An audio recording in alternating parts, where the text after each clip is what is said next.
I don't find it interesting when the same stories of the same types of things are being told.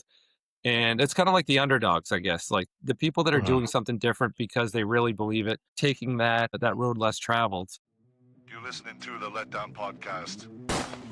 it's like buck fever. One shot at a time. That's a big buck. Some people chase adventure. Some people tell stories. Our next guest has spent the last 20 years doing both. Welcome to the show, Warren. Thank you very much. It's awesome to be here. Yeah, thanks for coming in. So I know you literally just got back from a bear hunt. How did that go? Well, had an amazing time. Ate some amazing food. Had an amazing bear on camera, but he never showed up. But that's the way it goes. And but man, we had like the most incredible food. Night one was lobster night. I think night two was like, I think we had caribou heart and wild turkey that Ryan shot with his bow. And then we had pulled moose tacos another night, and just had a blast. And, got to hang around with guys who I otherwise, only see whenever we shoot. So it was a blast. Yeah. What did you think of wild turkey? Because I've had it for the first time, and I think it stinks. I don't get it. Well, I mean, I think you could take pretty well anything and bread it and deep fry it in bear fat and then cover it in salt and pepper, and it's going to be good. So I don't know if I have got a really accurate sense of, how good it actually was, but I thought it was delicious. Yeah. I think George Carlin has a joke about that, actually. You can deep fry raccoon assholes and then someone will eat it. So yeah. Yeah. Just wrap anything in bacon. That's wild, man. Yeah. Just wrap anything in bacon. Yes, wrap it in bacon, Exactly. deep fry it, you're good to go. yeah. Exactly. Which is what I did with my turkey. My friend Josh, he does what he calls turkey poppers, and it's a slice of jalapeno with cream cheese. You take a chunk of turkey, you put it on that, and you wrap it in bacon, and then you put it on a skewer, and you barbecue it. It was delicious that way. But I don't know what was delicious. Was it the cream cheese? Because I did some turkey. What do you call it when you pound meat? What is that called? Schnitzel, turkey schnitzels, and it's kind of. I liked it. It was good. It's okay. It's okay. Maybe it was missing plum sauce. I'm more of a turkey leg kind of guy. Like, I like the dark meat on the turkey. But wild turkey? Have you ever had wild turkey legs? Isn't it all dark meat on a wild turkey? Theoretically. I don't know. The leg meat's different. Yeah, Dale told me it was really stringy, so I didn't try it. To each their own. I didn't try it. So whereabouts do you go for bear hunting? So that was the first time I've hunted bear up in that area. We were up, I guess, between Fredericton and Macadam. We were up there. Ryan Bennett has an outfit up there called Head Pond Outfitters. And luckily, he invited us up for a trip. And so a few of us went up, and I had an awesome time. But yeah, good opportunity to go check out that new area. We went to a really cool shop called The Gun Dealer, where it's dude. that place is I incredible. fucking love that store. Yeah, it is like the reason we went is because I needed a thermocell like desperately. I was like getting chewed to pieces. Like, I had my face mask up underneath my hat with my hat pulled on over, and like a bear probably couldn't walk by without me seeing it, but it's questionable. And so I went to get a thermocell, and we went to go check it out. And Darren's like, "Oh, you got to go check this place out." So we went, and I walked in. And I was like, "Oh, this is legit. This is not like, your typical gas station, with a couple extra, rifles in the corner. Like, it's legit." Very nice. Nice. So you were there before, Misha, or you guys have one up there? Or? The Gun Dealer, they have an online store. Oh, do they? Cool. Yeah. So I bought a couple firearms off them for sure. A lot of used stuff, because they do have some really good used rifles and shotguns in their selection. They update their website almost on a daily basis. So like I'll click on there maybe once every other day just to see if they have any good deals and stuff. And normally they do. Yeah, and it's it's impressive. usually some really good stuff. Yeah, it was like basically 3 walls that were just filled with rows of, used rifles and shotguns and whatever. Awesome. They got Whatever you're looking everything for. there. Yeah. Yeah. Over-unders, they carry Caesar Guarini, Beretta, Browning, Wow. Benelli. They got a lot of like the Turkish stuff too. old Soviet rifles, like anything you can think of, they have it. It's crazy. Yeah. It's pretty, and it's in the middle of nowhere. Well, I mean, pretty close to the U.S. border. Maybe that's a coincidence. Maybe it's not. I don't know. Well, let's not try to do start any conspiracy theories on the show, please. Yeah. Actually, the coolest gun store I've been to. Sorry, I'm going to hijack the show a bit here because I never get to tell the story. So I was in Prague, Czechoslovakia, and at that time I was shooting IPSC, and I shot a CZ Shadow factory.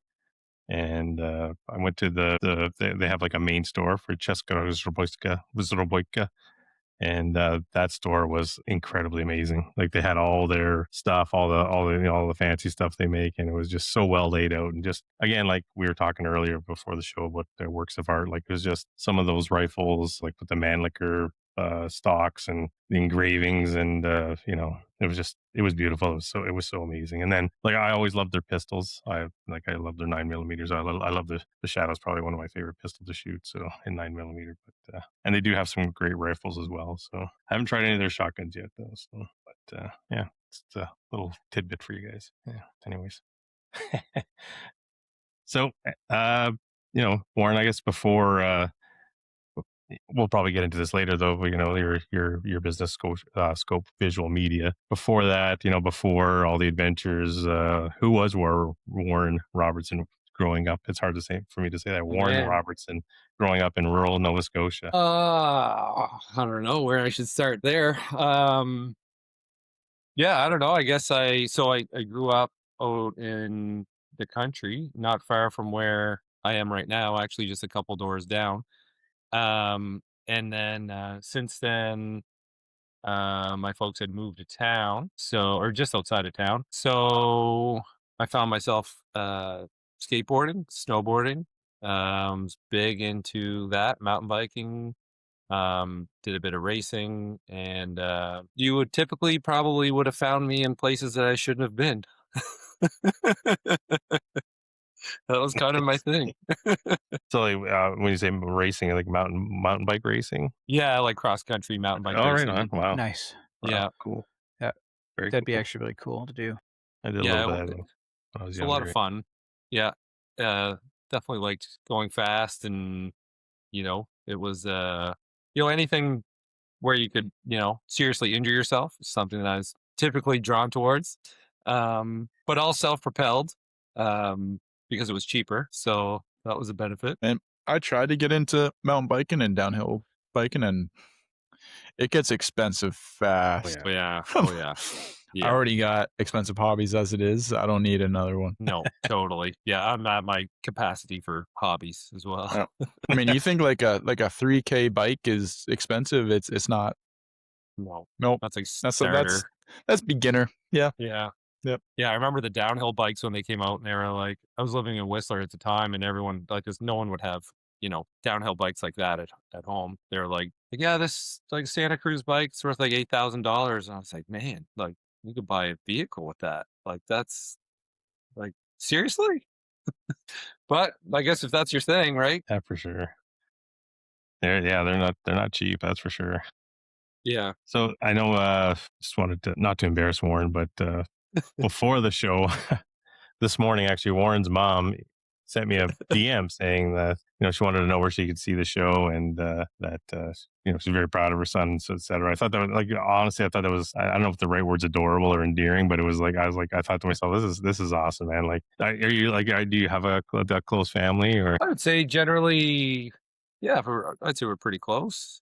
Yeah, I mean, everyone lives, relatively close. I mean, of course, you get to that stage in your life, or I don't know, maybe it was like over time, but like with work and adventures and things like that. Like I used to spend a lot of time away from home for work, and you stay in touch as best you can, but like a lot of times it was from an inReach or something like that, and that's the downside of being away all the time. Like while you're on an amazing adventures, things are still happening at home that you're thinking about, and then now I'm a little bit more locked down in place, but but also super busy. You get to a point in your life where you're working, too much. I mean, I know I am definitely, because I have the video business and then the gym, and I also have a full-time job. And, so it's a bit much at the moment. We're also in the middle of a renovation, and any free time I have, I'm shooting my bow. So There you go. it's So that's your you time then. yeah, exactly. Yeah. But no downtime. So yeah, I guess that's sort of the long answer of we're as close as we can be and whatnot, I would say. Awesome. So then, yeah. So I guess getting into starting Scope Visual Media with ours today. Sorry, 20 years ago in rural Nova Scotia. It's not exactly the safest career path. What No. possessed you to do that? So initially, it was snowboarding. It was like, growing up, that was my thing. Every morning through high school, I'd be watching snowboard videos, waiting for the school bus to come. And then I realized that like I was really watching the snowboard videos on a whole other level, to the point of where I was looking to see like how are they made, and just kind of dreaming about going there. So then 2 weeks out of high school, I moved to Whistler, and just to start chasing that dream a little bit of snowboarding and filming, and then inevitably I came home on crutches, kind of beat to pieces. And then decided to go to school. So then I went to Mackenzie College and learned how to actually make films and build websites and whatnot. Because I figured no matter what I wanted to do, chances are it would be running a business of my own. And regardless of what that is, I knew that, being able to design a logo, build a website, um, you know, 3D animation, things like that, it would all be something that would come in handy. Mhm. So then it was just sort of, and then I still wasn't quite ready to, start the career. So then I moved out to Banff, lived out there for a year, and came home, not on crutches that time. But then, just sort of worked our odd jobs, worked like, unloading lobster boats and crab boats and, whatever I could find. And then I just realized that, okay, I'd like to do something. Like, this is Mhm. something that I want to do. So I'm just going to start it. And so I went to it's called the Northern Opportunities for Business. I went to the bank and they're like, no, we're not going to give you any money to start a business. Like, we don't even know you. You've got no history. You've got no credit, like no bad credit, but you have no credit. You haven't borrowed any money. Like, you don't really even exist. So, Jesus. and then, so luckily there's organizations like that are, for community business development opportunities. And thankfully, a guy who was working there, Brian Patton is his name, and he gave me my very first loan to get my camera equipment and to start it. And then I started doing weddings and quickly found out that weddings are not for me. And I knew that probably a lot earlier, but I knew that, you kind of have to get started. Mhm, mhm. So did that for, maybe the first 4 or 5 years. And then not long after that, that's when sort of the rubber hit the road and I started actually getting a lot of the work that I really loved, and, kind of hit the point where I literally applied for a job and I was ready to quit my business. And then literally fast forward 1 year later, and I am, filming moose hunts on horseback in BC and like doing That would all be of the cool. things that I love to do. And I almost missed it all. I almost missed it by, had I gotten that job that I applied for, I probably wouldn't have had the experiences that I did. Oh, wow. I know you, like, again, so I went through a lot of your videos, and I think there was, I don't know if I remember if it was like a kind of like a video talking about the business. And I think I'm quoting you here. Like, you said you didn't know why you didn't quit, because a lot of people probably would have. So Yeah. why didn't you quit? Because like, what were the early struggles like? I mean, honestly, I was probably too proud to quit. I didn't want to give up. I just couldn't face the idea of not succeeding and failing and not doing the thing. And also, I didn't really know what I would do. Well, like, honestly, it was super hard. It was like, struggling to make ends meet. I wasn't doing work that I wanted to do. I don't think I was particularly good at it because I didn't enjoy it. And I think a lot of people would have been like, okay, I'm working a business that is hardly making money and I don't like doing the work. And, I'm generally stressed out all the time. Mhm. So that's why I think like most people would have quit. And I guess there's a part of me that maybe I had hoped that eventually that one opportunity would come. And, really it did. It was like basically one opportunity that led to, a ton of other amazing opportunities. Sort of like, I think I heard a quote one time and it's like you work hard for 10 years to become an overnight success. And that's kind of like what happened. Yeah, for sure. That's kind of true. And I think a lot of people can relate to that type of struggle, right? Like, I'll be honest, that even at 53 years old, I've been doing a lot of the same work for a lot of time, for a long time. A lot of engineering, planning, that type of stuff. And I kind of fell into it. It wasn't really what I wanted to do. But I also didn't know what else I wanted to do. And, so I'm just kind of starting to learn a lot more about myself at this age and what I really wanted to do. And like I've always had a creative side to me. So some of this is, I like when I was watching videos, I could really relate to what you were talking about. And, some of the people you were talking to as well, I could really relate to that. So yeah, you spent 20 years now telling the stories, you like stories like the Highland Games, you've been on some cool hunts, CrossFit athletes, businesses, communities. What makes a story worth telling? Makes a story worth telling. That's a good question. I guess I would say, anyone that's passionate about anything is worth telling. Like, I don't care if it's pottery or if you make, homemade wool socks. Like, if it's something that you love to do and you're passionate about doing it, like that's where I found my joy in storytelling is, the people that you meet, the experiences that you go on. And I think the conversations that you have with people with different walks of life from, all over the world. And I think, yeah, basically if it's something that you care about and you can talk about, I just love helping people tell their stories. Like, I don't want to change it into something that, the way I see it, I want them to tell their story and for me to just sort of be that medium to sort of bring their story to, you know, present it in a way that makes sense and justifies what they have to say. Yeah, because I think we were talking earlier, and like I think one of the things that I think one of the things we connected on was like I always tell everybody who comes on the show, because a lot of people say, "Oh, I'm not gonna have anything interesting to say," but I'm like, everybody has a story to tell, man. And if I didn't want you to be on the show because I thought you weren't interested, I wouldn't ask you to be on the show. It's like, quite frankly, you know what I mean? Like, it's and I get it. Like, it's hard to be, especially on the other end, telling your story. And so and that's why I always try to add a little bit of myself to get people to open up, right? Um, Totally. get them to feel like comfortable sharing, because I probably shared my whole life on this stupid thing. So yeah, quite No, honest. that's great though. I mean, that's Yeah, vulnerability, right? Like, right. that's what takes a surface conversation into a conversation worth having Right. is real conversations. Like conversations about, exactly, what's really going on.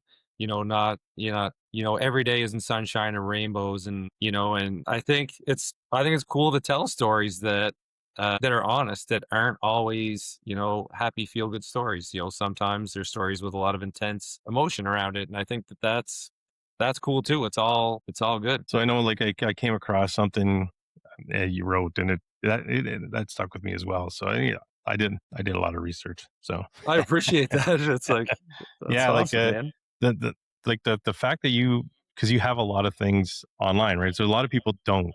Like when we had Randy Morocco on, there wasn't a lot. He did one interview with Cam that I could find, and then just talking to him, we eventually got to the, like, I'd known he was a pastor before, but we got to the fact that he was a pastor, and religion plays an important part of his life, and that kind of actually changed the whole show. So, but getting back to like what you had said was that the people who inspire you the most are the ones who choose a different path, regardless of how difficult or unknown it may be. So, what makes you feel that way? Like, why do you feel that way? Yeah. So I guess where that kind of came from is, I had my own TV show for Bell 5 TV. and it was called the Eastern Alternative. And at the time, so many people were moving out west. I mean, this isn't an East versus West story, but the thing that I think is cool is the people that decided to stay on the East and start a business and chase their dream. And so it was like a small business. Basically, I knew lots of people and I wanted to do videos for them and tell their stories, but I couldn't afford to do it for free. So that's what I applied for to like create this TV show, to have like a series of ways that I could tell these stories of people that I've met that are like, I had, really good friends that, had a mushroom farm and they would sell like grow your own mushroom kits. And like some really cool people doing some really cool things. Like the East Coast has just got so many hidden talents and artists that I just wanted to kind of to do that. But I guess that was the inspiration for the show. I don't find it interesting when the same stories of the same types of things are being told. And it's kind of like the underdogs, I guess, like the people that are doing something different because they really believe it. There's something in them, a drive to do something that is so outside of what a lot of people would do. And it's sort of like taking that road less traveled. But I guess it's always, I think that's where, sort of like the beauty of life is, I guess you could say, is those roads less traveled. Yeah, definitely would agree with that. So, now I don't know if I was supposed to see this video before it came out, but I know Marcel sent me a link to the video. No, you weren't. Thanks, Marcel. You're busted. Oh boy, sorry, Marcel. No, it's all good.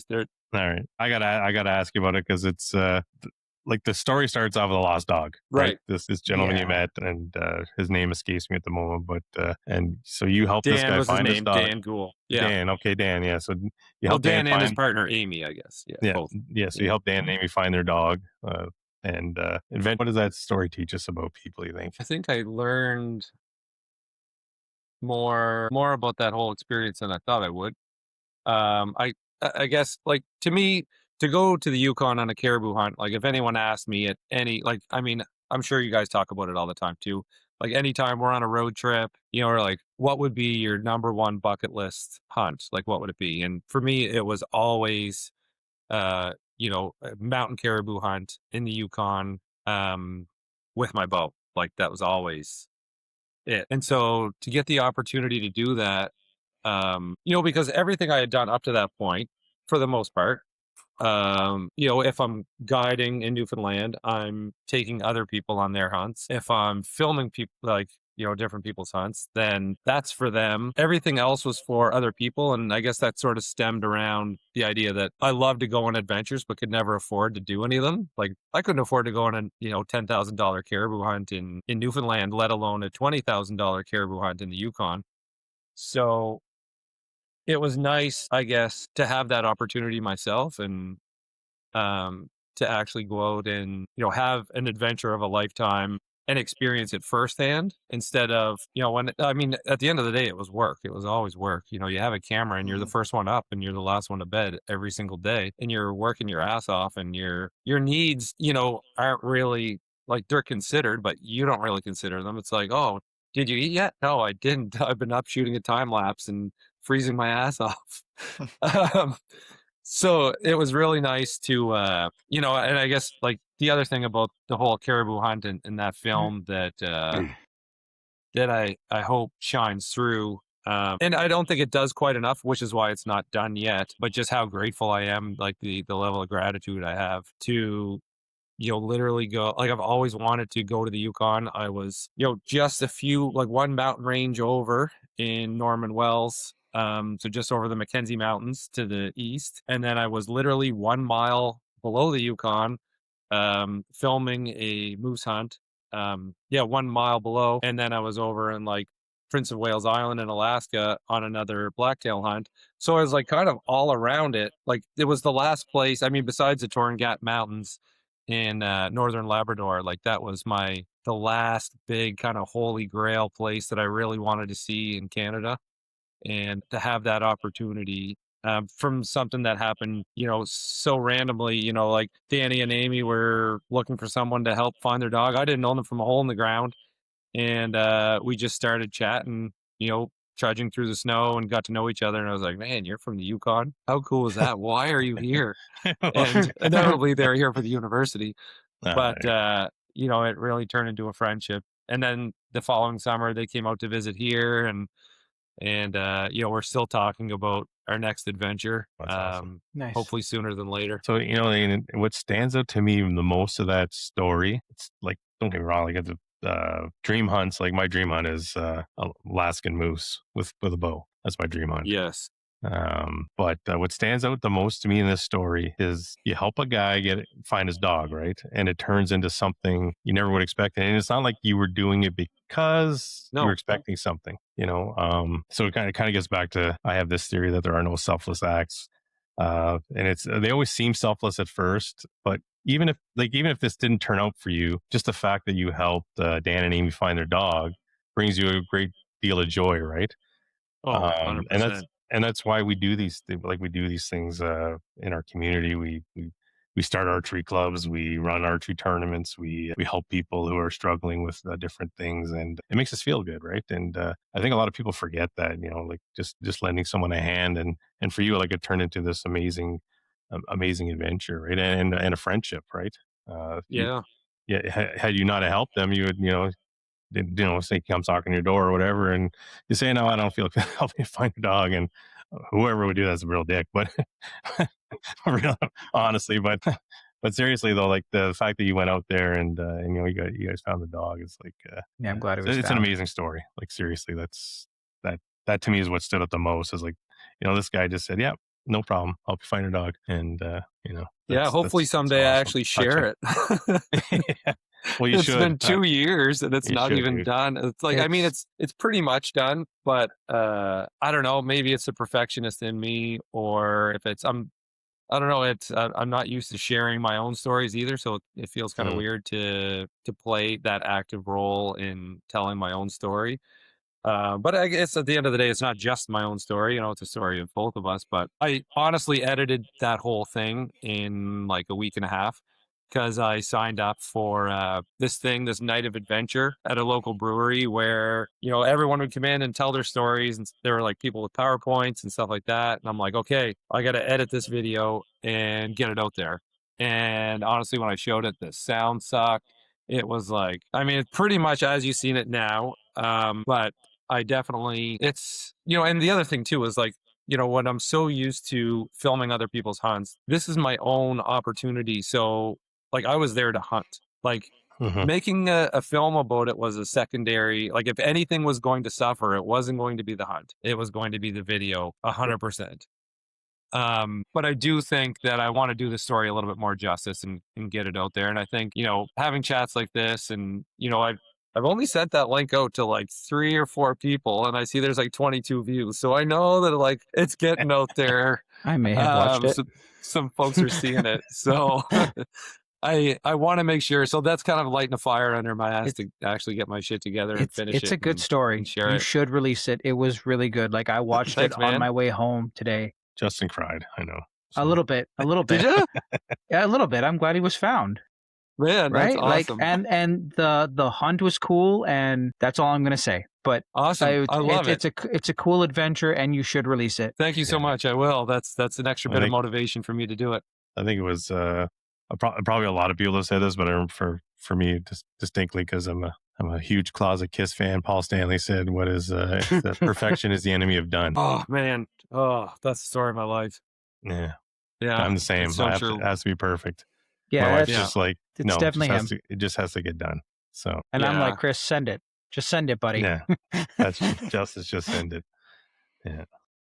Yeah, and I guess like a part of it for me too was like, I didn't really have the intention of creating anything necessarily to share. It was like, I wanted to have it because it was an amazing moment in my life, and that was more so why I wanted to do it, and because it's like, I love doing it. Like, I love to film. I love, capturing the beauty. The Yukon is just blows my mind. That place is, I mean, our entire country is absolutely stunning. Like, we are so lucky to live where we live, albeit we pay an awful lot for it at the moment, especially. For sure. But you know what? It's there's so much to explore in our country, and yeah, I don't know. I'm kind of going off on a bit of a tangent here, but No, it's all right. you That's know, what the I show's guess all about. yeah, it's at the end of the day, it's yeah, it is something that I have to share.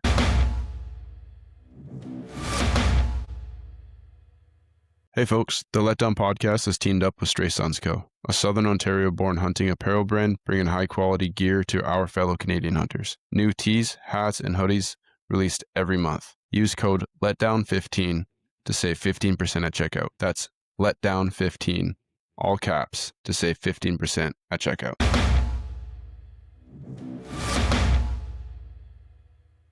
I got to get it out there. I got to finish it up. Yeah, you do.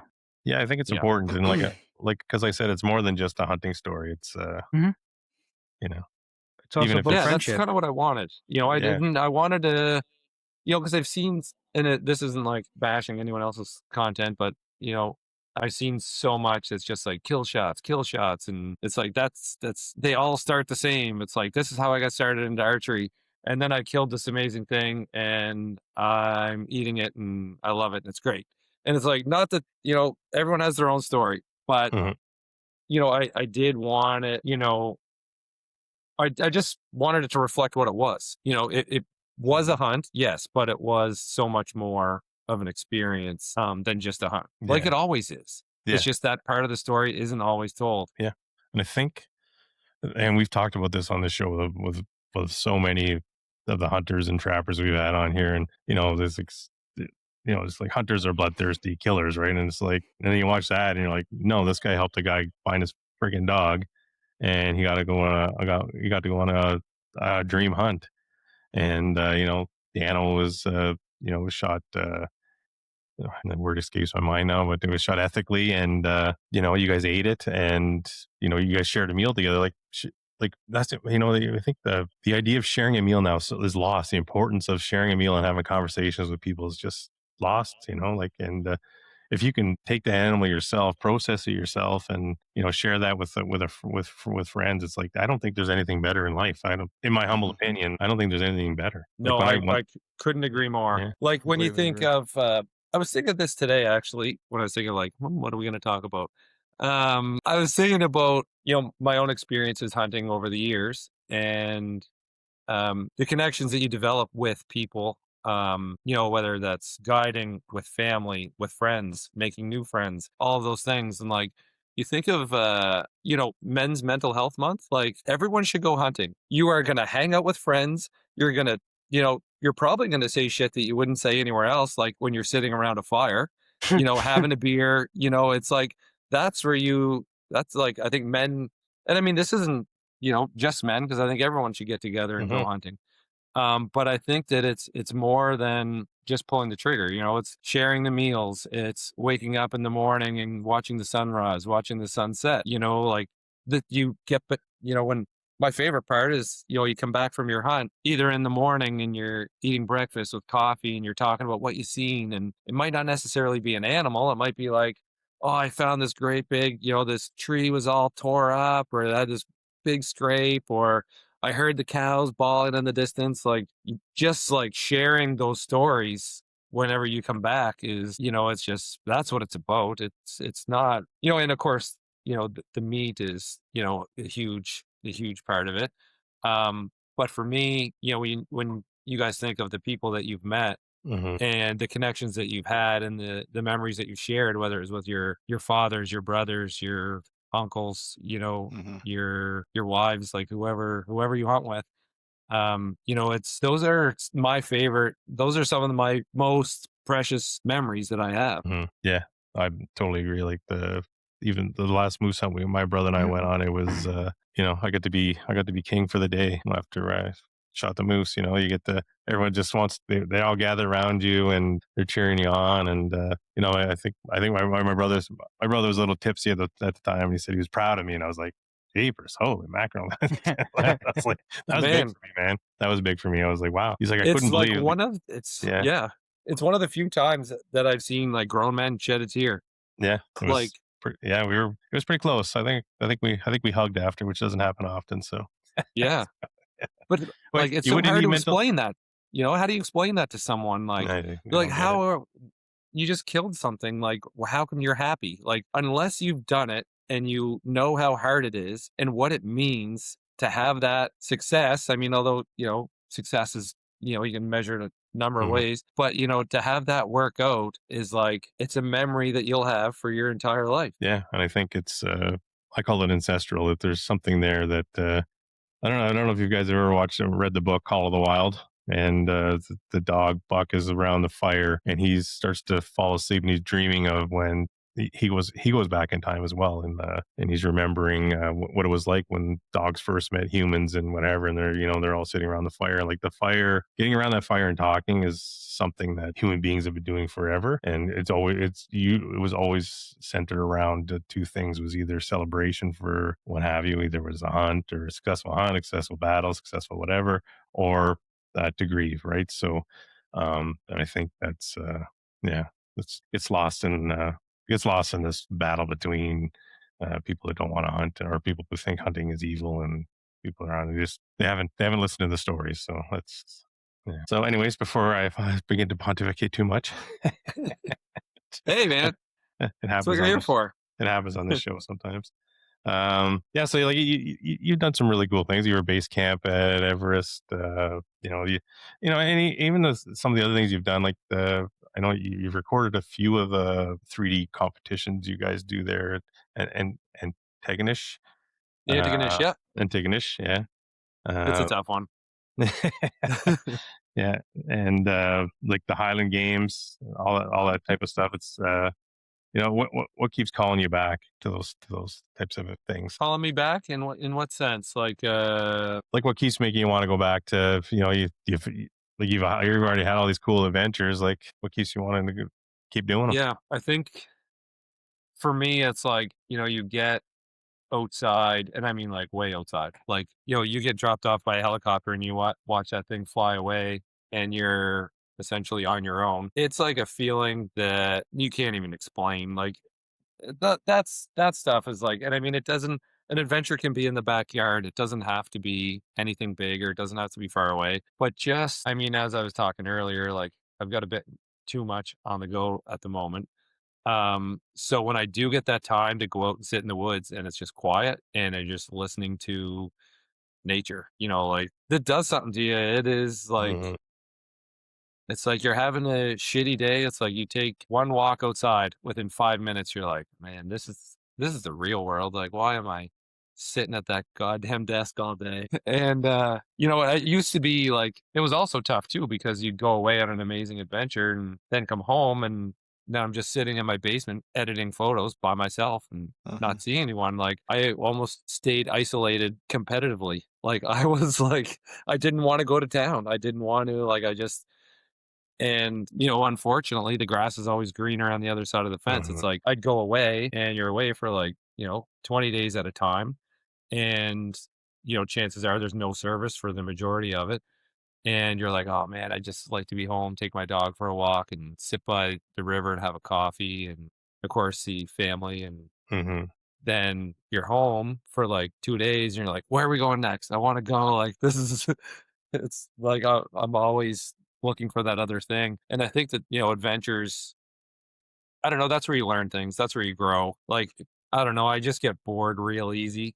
And, getting out to see, especially when it comes to animals, like learning what makes them tick, watching, bulls spar, or watch, anything, like any little thing. It could be like a squirrel gathering acorns. Like it's all, I don't know. I don't know. A good friend of mine in Newfoundland, Paul, he's a retired conservation officer, and he always said every day is a school day. And Mhm. I always love that. It's like every time you're in the woods, you're learning something. Anytime you're pushing your boundaries, I guess. Like when you're in a place, in experiencing something that's unknown to you. Like, one example would be like, I got my very first job with Steve West. He still has a TV show, but he had one at the time called the Adventure Series, and it was my first time working for him. and I just bought a bunch of camera gear like a week before that I hardly really knew how to use. And we're going on a horseback moose hunt in BC. So, and I'm like, I don't know any of these people. I don't know hardly anything about riding a horse. And I'm loading all this camera gear on there, and it was like this amazing feeling of like, holy shit, like, what is this? Like, am I crazy? Is this stupid? Like, I don't know. Like, thank God he took a chance on me and hired me. And, we had lots of great adventures together after the fact, right across the country. So it worked out. But yeah, just there's feelings that you get when you do those things that are hard to compare to anything really. So given that, where's one place, if you could do one adventure again, what would be your favorite adventure out of every place you've gone to? Hunting, just adventuring, doing whatever. One place. I mean, caribou hunt with a bow in the mountains was unreal. Like that's the first one that comes to mind for sure. Yeah, I would do that again in a heartbeat. And actually, Danny, the guy who I went with, he was like, I got someone lined up for this year or, this tag, but next time the draw comes available, if you want to come out and try to get a moose, Nice. let's do it. I was like, holy shit, it's happening again. So, that's up there for sure. But I mean, obviously, a big one would be, going to Everest, and, we summited a couple mountains beside Everest. That experience was like, I can honestly say there's been very few times that I've been moved to tears from the beauty of the landscape. But I think it was the beauty of the landscape. I don't know. Part of it was just like, what the hell did I do right in my life that got me here right now? And that this is work. Like, I don't know, like this is crazy. This something just not computing here. Like I never thought I would do anything like that. And just the people over there too, like, all of the Nepalese people were so, I learned a lot. They're all Buddhists. And, or I guess some of the conversations I've had was surrounding Buddhism and, not so much the vegan part, but everything else. I think Buddhism's like, it's got some good shit for sure. Well, I don't know about these two guys, but I know I can count the number of people I know that have talked to that have gone to base camp in Everest, and it's about that many. So you're the only one. So that is pretty cool. I still am in awe. Like sometimes I look back at pictures. I've got a book of it, and I'm just like, man, that's so crazy. But I got a lot of people to thank for that. I've had some lucky breaks for sure. Yeah, I don't think anybody anyone can honestly say they're successful all on their own, right? It just takes 100%. Yeah, it takes other people.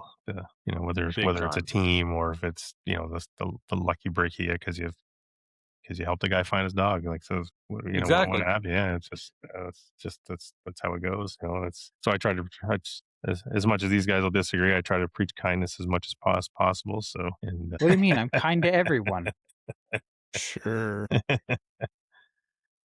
So for a guy who's been all over the world, you still talk about Nova Scotia a lot of pride. So why is that? Well, I guess like it's like anything, where you grow up, there's no place like home. Like that's the truth. And I don't think I ever really, sometimes you have to leave it to kind of see it for what it is. It's like you grow up and this is your environment all your, most of your life, and you don't realize how unique it is until you go and see other places and see how other people live. And, sometimes it's better. Sometimes it's, just different.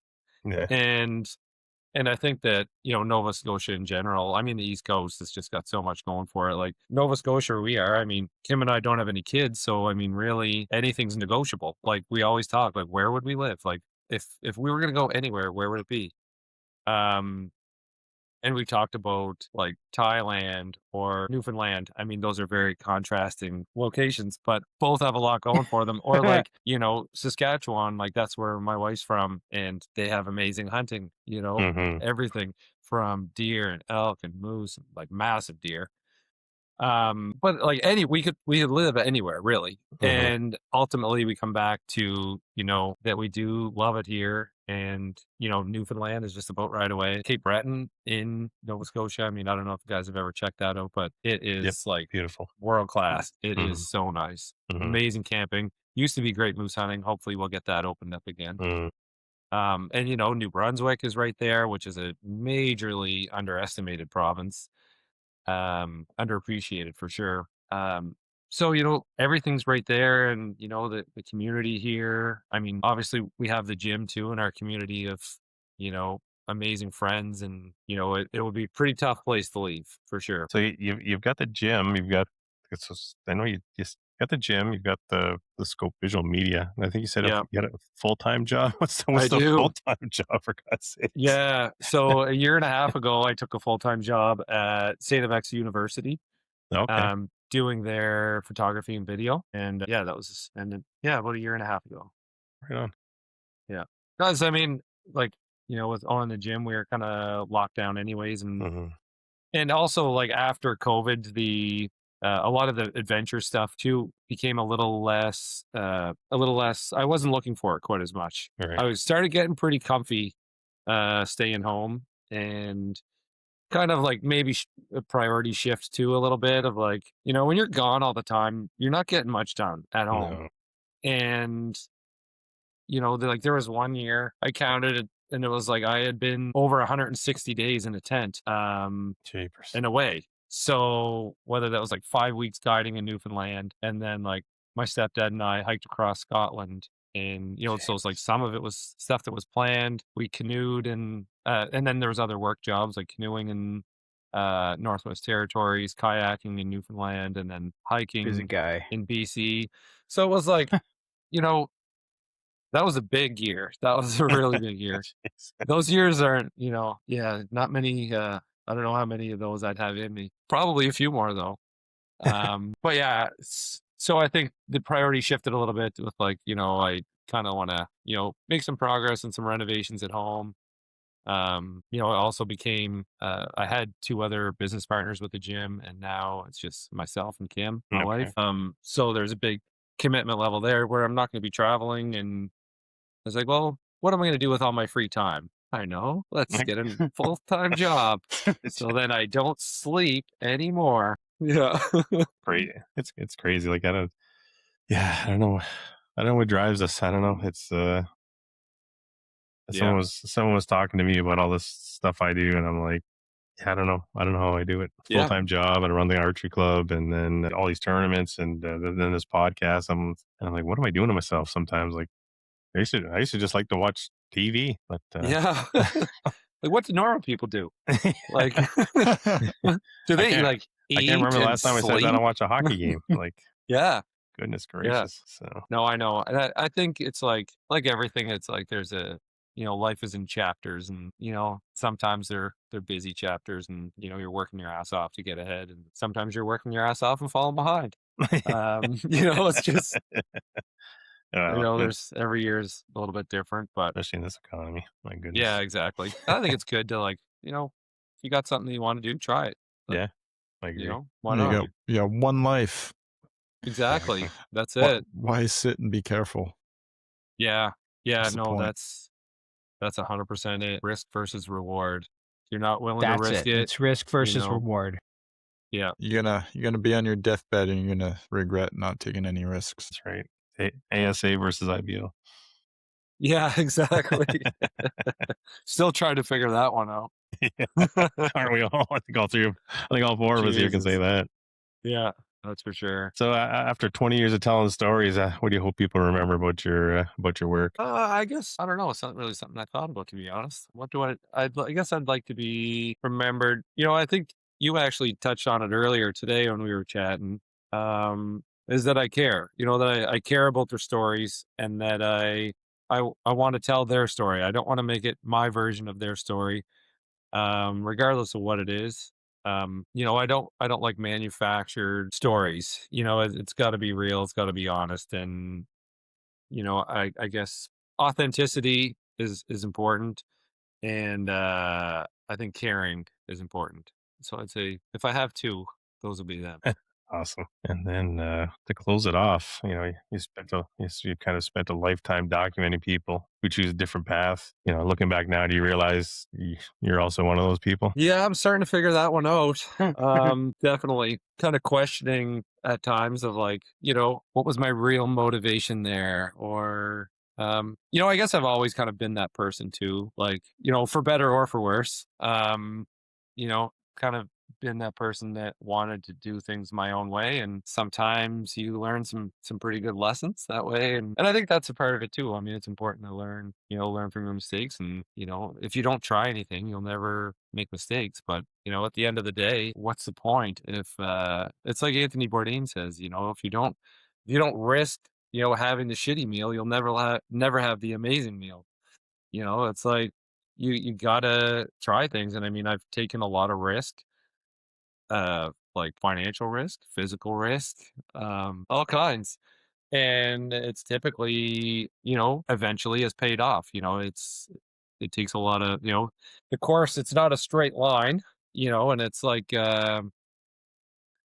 it's almost like climbing a mountain where it's filled with a series of false summits where, you're like, when I get there, I'll be happy or I'll be successful. Or it's like, well, okay, well, now that I'm here, let's go there. And then, I don't know what it is. You just keep pushing and pushing and pushing. But then eventually you got to take a break. I think, yeah, eventually you got to take a break, gather some steam and get ready for the next chapter. Yeah. I don't remember who said it, and I'll probably butcher the quote, but it's a man has to test himself at least once against just you're kind of measuring yourself against whether it's nature or what have you, right? That's you kind of don't want to be on your deathbed going, you know what, I should have tried that. You know what I mean? So yeah, 100%. It's well, now I'll butcher a quote. I think it was Einstein. I mean, I could be way off. It could have been Shakespeare. I mean, I have no idea, but I know that I've heard it, and it's something it's like, there's no question that a ship is safest, tied up on the dock in the harbor, but that's not what a ship was built to do. It's kind of the way I look at it. You gotta test yourself. You gotta, see what you're made of, see what you're capable of, and push yourself and drive yourself crazy in the process. Yeah. Exactly. And Totally everyone agree. around you. Totally agree. Yeah, you're going where, when? We have a wedding then. We have, it's like, well, sorry, shit, did it again. Did it again. Well, and that's also measuring, how much your wife loves you, obviously. That's true. Yeah. Yeah, and Obviously. I mean, I'm a lucky man for sure. Yeah. She's with you for a reason, right? So, Yeah, it's she's definitely not the money. It's like I always. That's always like I always tell my wife when she kind of gets a little upset with me. I'm like, you knew it when you married me, so this is what I am. So unfortunately for her sometimes, and fortunately for her as well. So Exactly. yeah. So on that note, I don't know if you guys have anything to say. That was good. Justin, Yeah. you have nothing like prolific, like that you ended with Randy Morocco's with like, Yeah, but come on, you must have something. Oh, now I'm on the spot. See, that just I'm only came. teasing you. That literally just came because he was talking about being a pastor and no longer in a brick and mortar building, and that's when I was thinking about that for, like 5 minutes, and I'm like, well, God put him here for a reason, right? Because archers, especially our crowd, really aren't gonna go to a brick and mortar building 9 times out of 10, right? I thought you nailed it. You did for sure. Like they're either too Totally far agree. or that. So yeah, that was not scripted. That no one wrote that. That was all in here. So, And it do was you have any gold for tonight?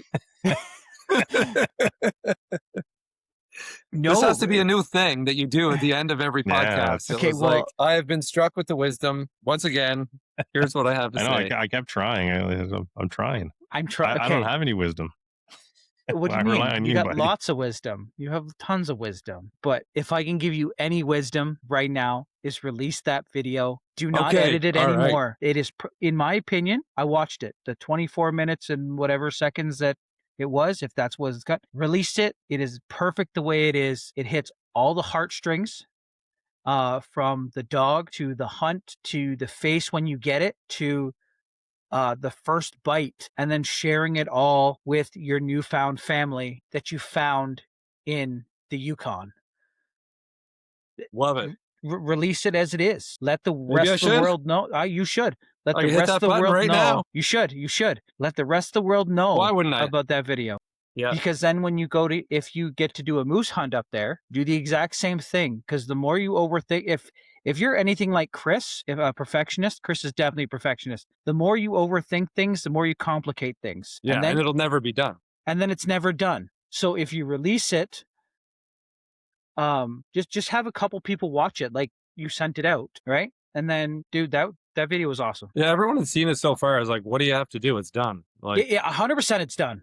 100% it's done from the intro to the very end. all right, I'm doing it. See, it's not done, but Justin, it is your done. wisdom It is done. It is 100% done. He's a wise man. I'm not. He doesn't look it, but he's always got some wisdom in there. Yeah, no, you're right. That's you're all right. I got is wisdom sometimes. Yeah, I could be, weeks fiddling with it. Yeah, don't tweak anything. It's perfect the way it is. Like from sound quality to video quality, like release it. And then I'll have more time and space to shoot my next one. Exactly. Got to get it out there. So from the mind of Justin, that was a letdown. Yes. Perfect. Thanks again, Warren. Really appreciate it. Thanks a lot, you guys. I really appreciate it. Yep.